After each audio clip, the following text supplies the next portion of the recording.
UX designers and product owners face many challenges when it comes to designing a great user experience in a product. I'm in a hurry to release a product. Where do I start?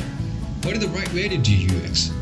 To complicate things more, popular processes that we see today are very generic, and you need to do a lot of mapping and bridging to use them in a project. We solved this.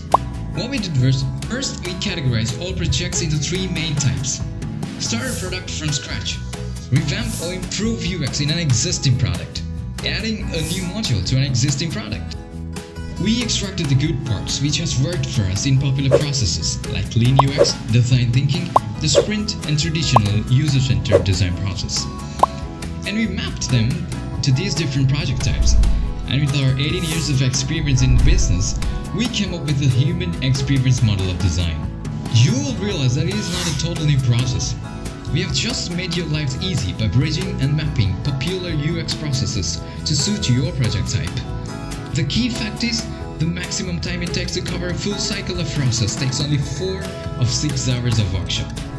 If your product scope is relatively small, you could even do it in just one day. The process has 2 main parts. First part focuses on identifying and defining the problem right. Who are affected by the problem? How are they affected? What are the pain points and goals? Am I sure that they have all these concerns? As Lean UX teaches us, you can do this until you are confident with what you are going to build.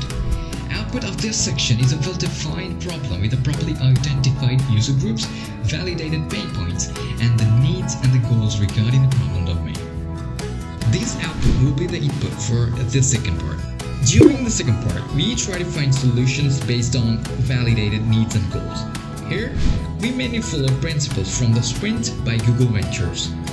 First, we will design the rough solution map, which we call the preliminary design blueprint. Then we ideate around each step and design detailed key user journeys. Next, we prototype it quickly using paper prototyping techniques or using digital techniques. Then we do another quick user testing with the prototype we built. This section is also can be done for several iterations until you are satisfied with the solution. Now, you have a validated product design, built in no time, and this would be the base for all the next steps in your product development lifecycle. That's it. Feel free to contact us for more information.